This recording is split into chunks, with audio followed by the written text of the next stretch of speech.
Hoje nós vamos falar, como a nossa irmã Estela mencionou, reflexões sobre a parábola dos talentos.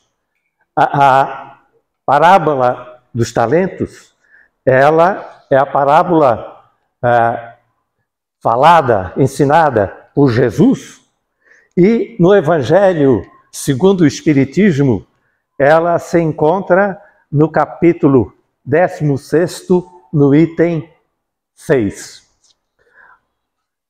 Nós fomos buscar nesse livro, entre irmãos de outras terras, ensinamentos, subsídios para a nossa exposição doutrinária de hoje.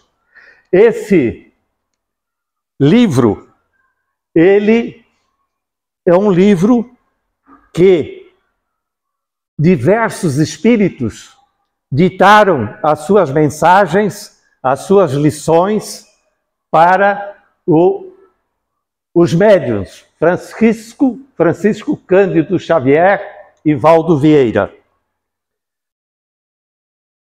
Essas mensagens, elas constam de conversas de vários espíritos com outros espíritos.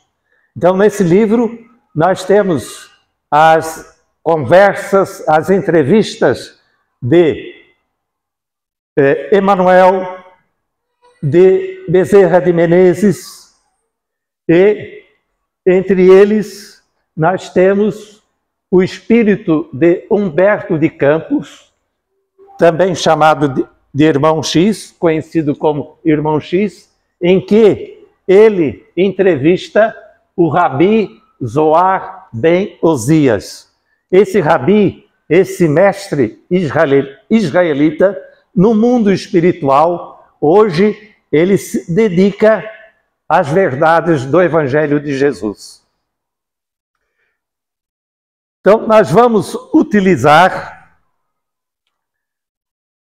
as considerações, as reflexões do Rabi Zohar ben Osias para transmitir para vocês as nossas considerações sobre a parábola dos talentos. Esse Rabi Zohar ben Osias, ele narra a parábola dos talentos de uma forma diferente. Ele usa outras palavras, outras ideias para falar sobre esse tema. Mas só que o sentido original, o ensinamento original de Jesus não é perdido. Ele continua. Então, ele parafraseia a parábola de Jesus. Então, o Rabi israelita nos diz o seguinte, que o Senhor da Terra, em um determinado momento, no mundo espiritual, estando no mundo espiritual, ele chama 3 dos seus servos, 3 dos seus auxiliares e confere a eles talentos, certos talentos, mas tendo eles a obrigação, depois de um certo tempo, trazerem o resultado do emprego, do desenvolvimento desses talentos junto ao mundo material, junto às pessoas encarnadas. Então, esses 3 auxiliares ou 3 servidores do Senhor da Terra, eles reencarnam. Eles reencarnam e, ao reencarnar, eles recebem certos talentos. Então, ao primeiro, ele transmitiu o dinheiro, o poder, o conforto, a habilidade e o prestígio. Ao segundo, ele concedeu a inteligência e a autoridade. E ao terceiro, o conhecimento espírita. Então, os dons que são transmitidos são materiais e espirituais, com a finalidade de serem empregados para o benefício dos seres encarnados.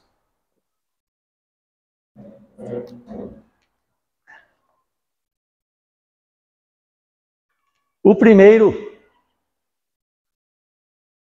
servidor veio à Terra, teve a sua vivência na Terra, de um determinado momento, depois de certos anos, ele desencarnou, morreu, voltou para o mundo espiritual. E, ao voltar para o mundo espiritual, ele foi inquirido pelo Senhor. O Senhor o chamou para que ele prestasse contas dos talentos recebidos. O primeiro, então, avançou e disse: Senhor, cometi muitos disparates e não consegui realizar-te a vontade, que determina o bem para todos os teus súditos. Vejam, ele foi humilde, ele confessou que, embora ele pretendesse utilizar aqueles talentos para beneficiar, para ajudar, para servir um grande número de pessoas na Terra, ele não conseguiu totalmente o seu intento. Então ele chega ao Senhor, ele pedindo, desculpas, ele pedindo que o Senhor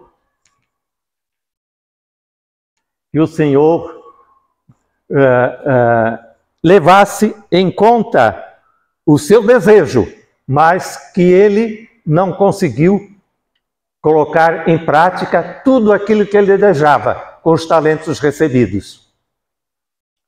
Ele, ao chegar junto ao Senhor da Terra, esse que recebeu os 5 talentos, recebeu o dinheiro, o poder, o conforto, a habilidade e o prestígio, ele conseguiu cultivar, pelo menos com pequeninos resultados, outros 5 talentos em alguns dos companheiros que ficaram no mundo.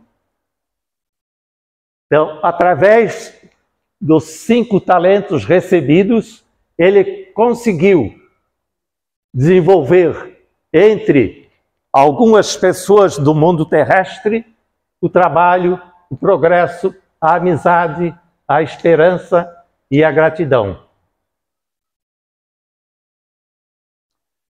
O que eu quero salientar que ele foi humilde, Ele recebeu o talento, desenvolveu outros 5, mas ele achou que poderia ter feito mais, e confessou isso ao Senhor. O Senhor, então, olhando para ele, respondeu tranquilo: Bem está, servo fiel, pois não erraste por intenção.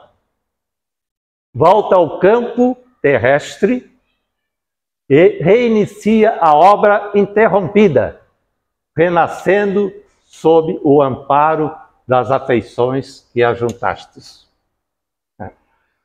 Então, ele, além de desenvolver aqueles 5 talentos, ele tinha o ideal, o intento de atingir, de levar aqueles talentos, aqueles dons, para maior número de pessoas, beneficiar maior número de pessoas.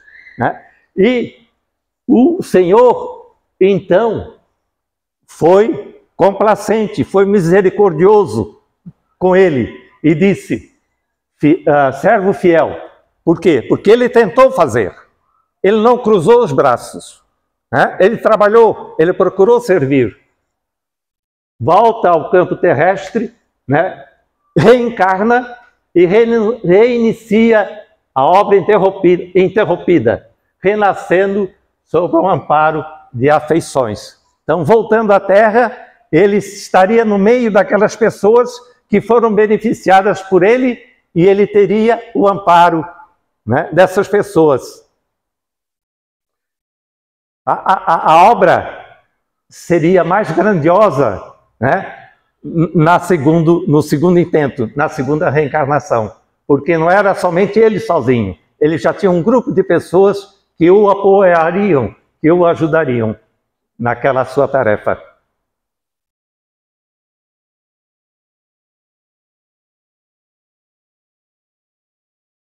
Veio então o segundo à presença do Senhor e alegou: Senhor, digna-te desculpar-me a incapacidade. Não te pude compreender claramente os desígnios que preceituam a felicidade igual para todas as criaturas e perpetrei lastimáveis enganos. Ele teve boa vontade, ele quis desenvolver os seus talentos. E nós vamos ver que ele desenvolveu, mas ele reconheceu que poderia ter feito muito mais. Né?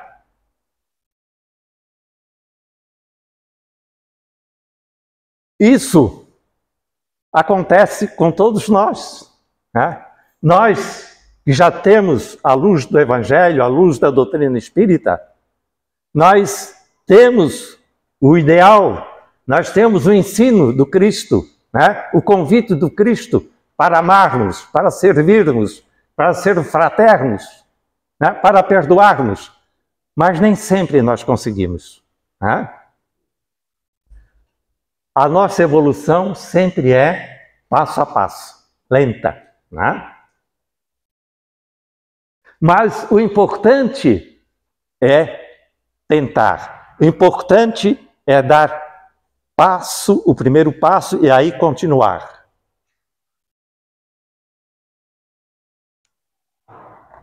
Vejam, não pôde compreender claramente os desígnios que preceituam a felicidade igual para todas as criaturas. Nós ainda somos o quê? Egoístas? Ainda somos orgulhosos, né? Somos ainda um pouco fraternos. Então, não conseguimos, né, desenvolver todos os talentos ou colocar em prática totalmente o Evangelho de Jesus.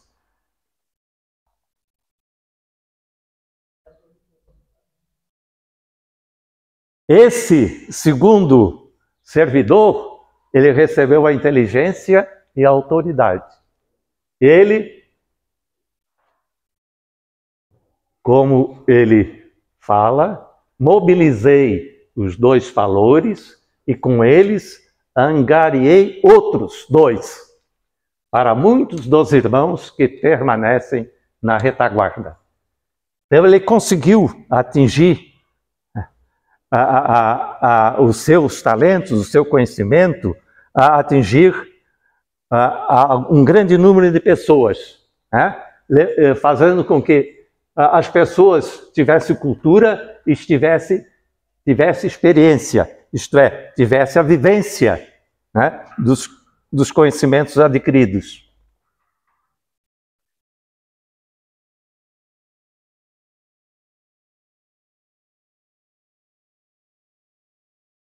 O excelso benfeitor replicou, satisfeito: bem está, servo fiel, pois não erraste por intenção.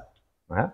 Ele teve a intenção de fazer o bem, de fazer com que os seus talentos, né, fossem desenvolvidos, multiplicados, né, e que esses seus talentos levassem o bem, né, às pessoas.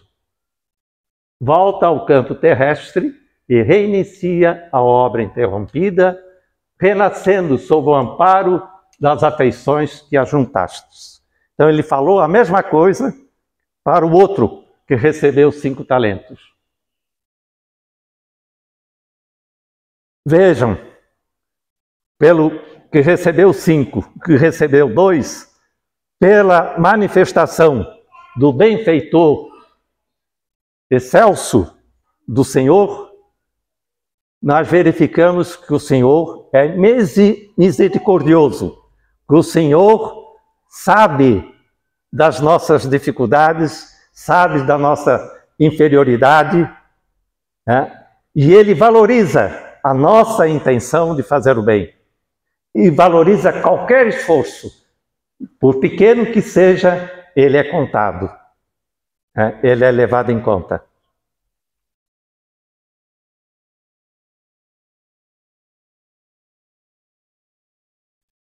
O terceiro adiantou-se e explicou: Senhor, devolvo-te o conhecimento espírita intocado e puro, qual o recebi da tua munificência, da tua generosidade. Vejam, este é diferente dos outros. Os outros desenvolveram, que recebeu 5, desenvolveu 5. Outros 5. Recebeu 2, desenvolveu outros 2. E esse que recebeu o conhecimento espírita, ele reteve esse conhecimento para si. Ele não multiplicou, ele não fez com que esse conhecimento chegasse o maior número possível de pessoas.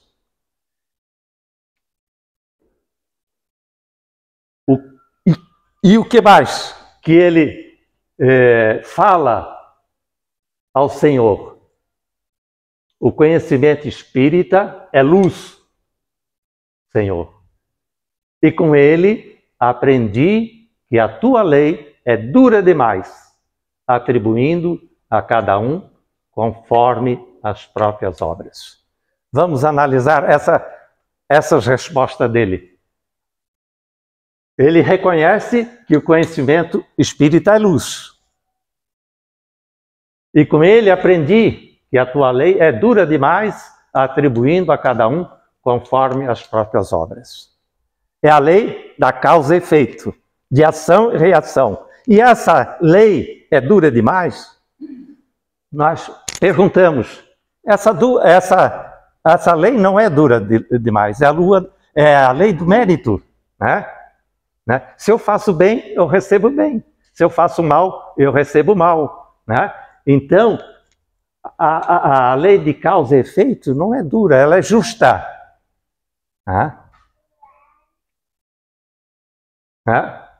Atribuir a cada um conforme as próprias obras é uma ação digna do Senhor. Justa.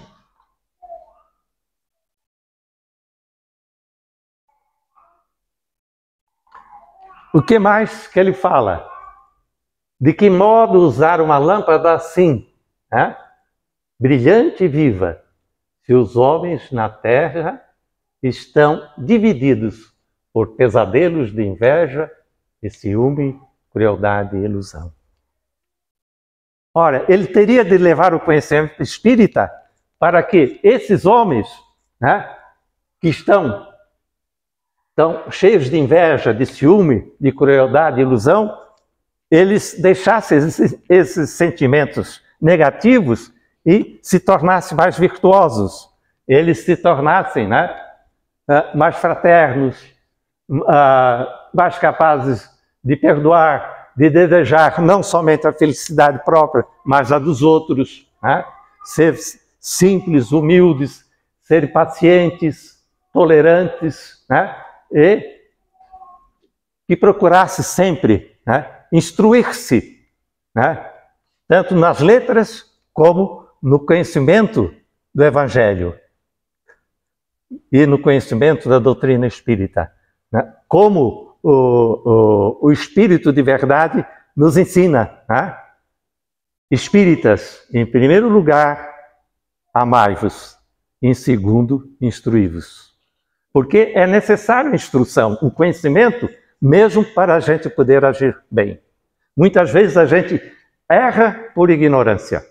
Às vezes temos boa intenção, mas erramos porque não sabemos fazer direito, né?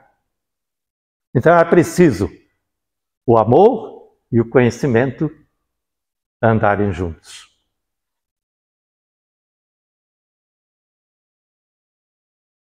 E ele já demonstra, né, quando diz de que modo usar essa luz, já demonstra que ele tem um certo medo de transmitir o conhecimento espírita, porque pode ter atitudes contrárias de outras pessoas que não compreendem a doutrina espírita, né? Pode ter alguma represália, ficou com medo. E também já demonstra um pouco o quê? De desleixo, né? De negligência, né? Para com o conhecimento recebido, com a luz recebida. Como empregar o clarão de tua verdade sem ferir ou incomodar? E como incomodar ou ferir sem trazer deploráveis consequências para mim próprio? Ele estava mais interessado em conservar o seu bem-estar, a sua comodidade, né? Do que desenvolver esforços, de empreender ações que exigissem sacrifícios, que exigissem que a pessoa deixasse de ficar em casa, no conforto da sua casa, para ter o serviço, o espírito do serviço. Só é através do trabalho, do esforço próprio, é que nós conseguimos construir alguma coisa de bom, de belo. É através do serviço ao próximo, né? do esforço, do trabalho, é que nós conseguimos fazer alguma coisa.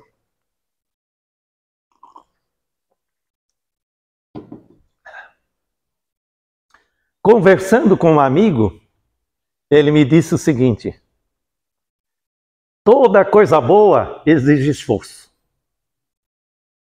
Nós não conseguimos nada de bom se nós não nos esforçarmos.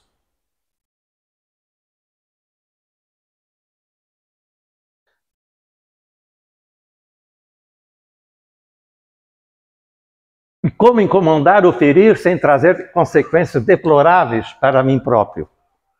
Quem prega a verdade, quem leva algum ensinamento elevado para pessoas que não querem saber da verdade, ou para que pessoas estão cristalizadas no seu conhecimento e dali não querem sair, não querem evoluir, essas pessoas se sentem incomodadas por alguém que lhe vem trazer um novo conhecimento e vai fazer com que essas pessoas saiam do seu pedestal, né, de saber, porque eles vão perder o que? O prestígio, vão perder o mando, a influência.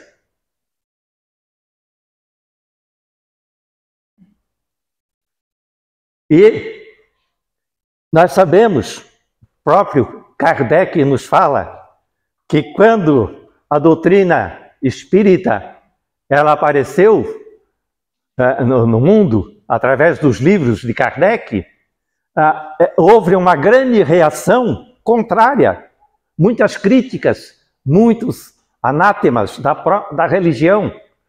Livros foram queimados, espíritas foram perseguidos. Se eles tivessem medo, se eles tivessem se mantido parados devido a essa ação contrária, a essa ação, né, que que vinha lhe prejudicar o bem-estar, o conforto, nós não teríamos a luz da doutrina espírita hoje em dia.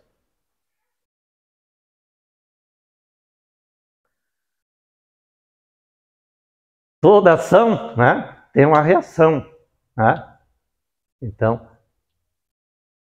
as trevas, elas reagem à luz. Né? E procurando trazer desconforto, obstáculos a quem procura disseminar a luz, a verdade, o bem, o amor, a paz. Continuando, o servo a falar, sabes que a verdade entre os homens cria problemas onde aparece. É uma verdade, não é? Cria problemas.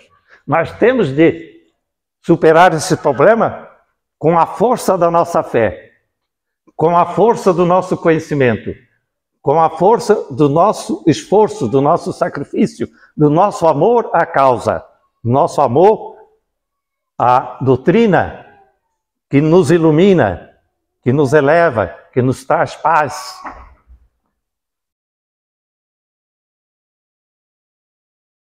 Em vista disso, tive medo de tua lei e julguei como sendo a medida mais razoável para mim o acomodar-me com o sossego de minha casa.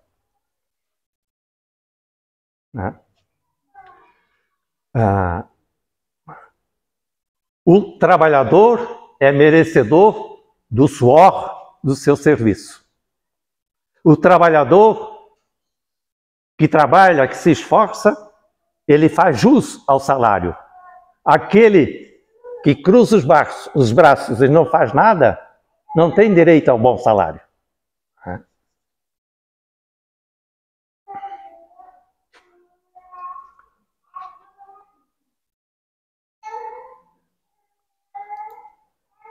Então, esse terceiro servo, né, ele recebeu o conhecimento espírita e entregou ao Senhor intocado.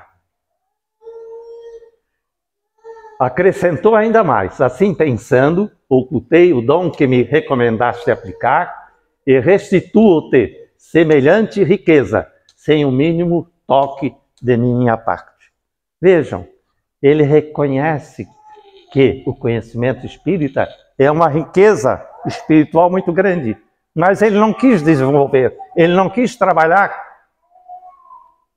na disseminação e na exemplificação, na vivência desse conhecimento.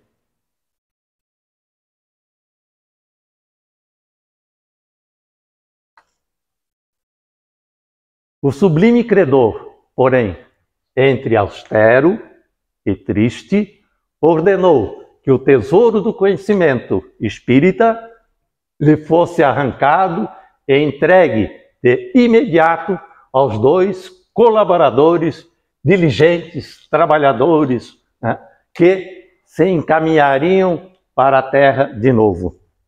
Vejam, aqueles dois primeiros servidores, o que recebeu 5 e o que recebeu 2, eles, além de o Senhor dizer que eles voltariam para desenvolver ainda mais os seus talentos, eles teriam agora o conhecimento espírita para os auxiliar. Então eles iriam produzir muito bem. A sua reencarnação seria bem mais produtiva. A sua reencarnação produziria muito bem, muito amor, muita paz, muito esclarecimento às pessoas, aos seres humanos, indicando o caminho que leva a Deus. Né?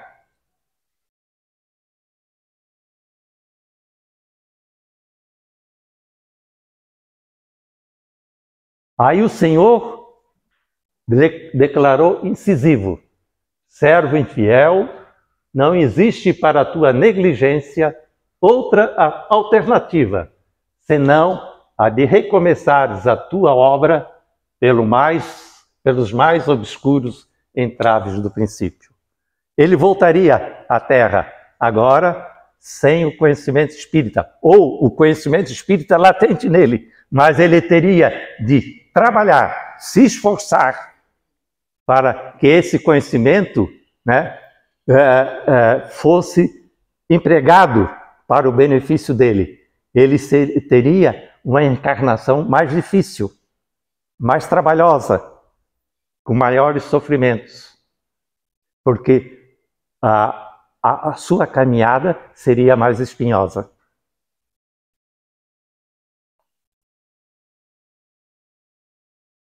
O servo, então, não aceitando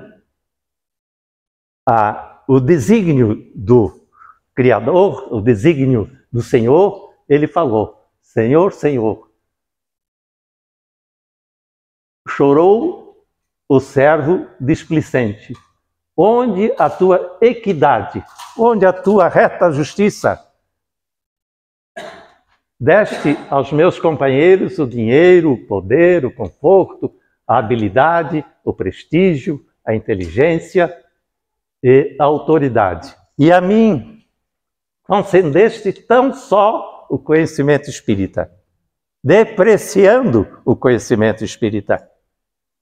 Como fazes cair sobre mim todo o peso de tua severidade.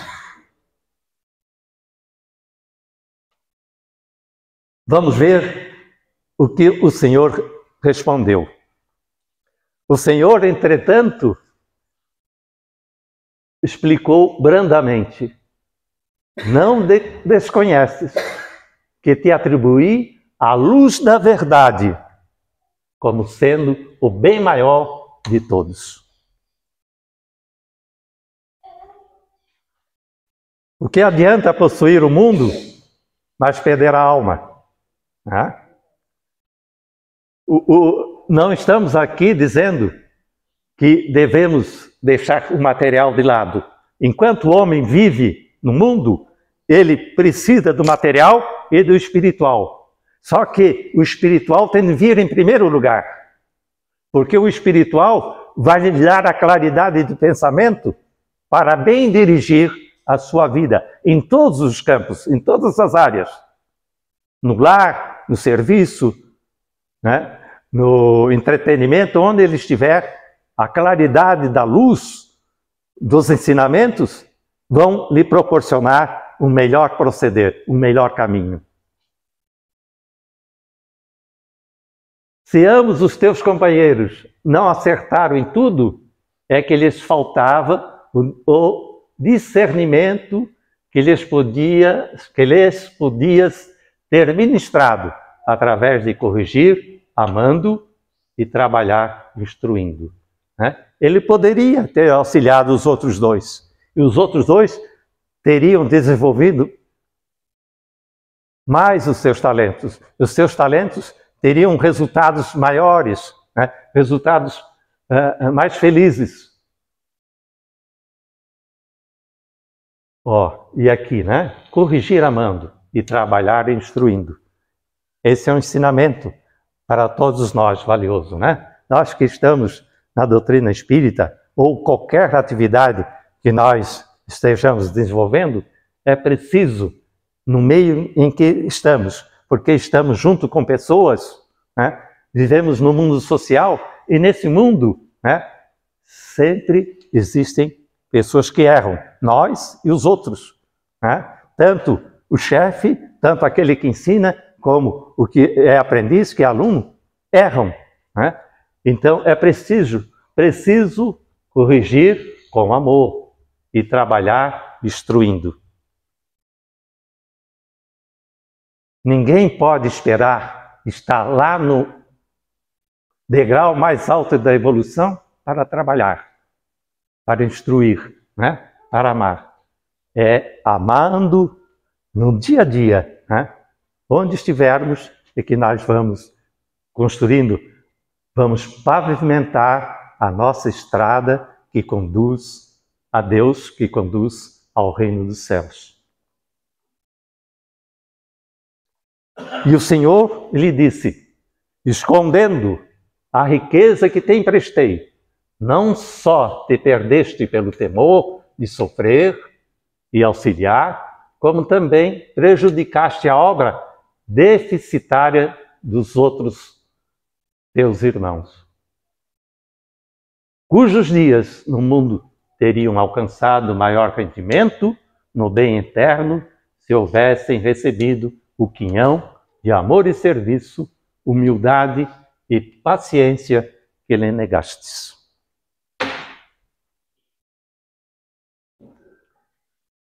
Vejam o quanto de bem esse servo, esse último servo, deixou de fazer.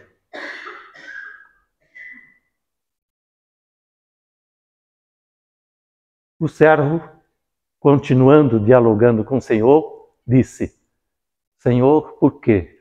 Por que soluçou o infeliz? Por que tamanho rigor, se a tua lei é de misericórdia e justiça? Não é rigor, é a lei da justiça, é a lei de causa e efeito.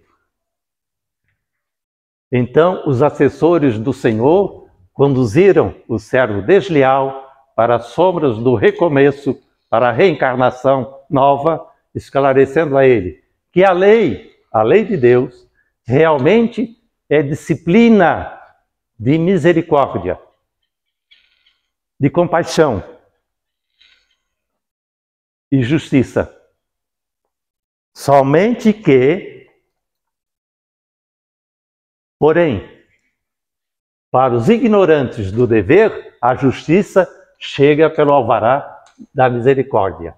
Aqueles que não têm conhecimento, que não conhecem a lei, se eles erram, a justiça de Deus chega pela libertação da misericórdia. Mas para as criaturas conscientes, que já conhecem a lei de Deus, que são conscientes das suas obrigações, a misericórdia chega pelo cárcere da justiça, pela prisão da justiça. Estão presos à ação da justiça. Então, para nós terminarmos, nós vamos buscar nesse livro Parábolas Evangélicas, de Rodolfo Caligares. Esse espírita foi um grande trabalhador da seara espírita. Ele escreveu 5 livros sobre o Evangelho. E neste aqui, ele escreveu como encarnado. Então é da lavra dele. E nesse livro aqui, ele escreveu o seguinte, sobre o nosso tema: quem não se esforçar para acrescentar alguma coisa àquilo que recebe da misericórdia divina, expiará em futuras reencarnações de sofrimentos a incúria, a inépcia, a inércia, o desleixo, a preguiça, a má vontade de que deu provas, quando se verá privado até do pouco que teve por empréstimo. Esperamos cada um de nós, eu, vocês, que a luz do Espiritismo, que é Jesus de novo, a luz do Espiritismo, que é o cristianismo redivivo, nos toque o coração, a fim de que possamos nos transformar em homens e mulheres melhores, em cristãos que realmente trabalhem para o bem comum, para o bem dos seus irmãos, amando, amar uns aos outros como eu vos amei. Foi o que Jesus falou. Obrigado, meus irmãos.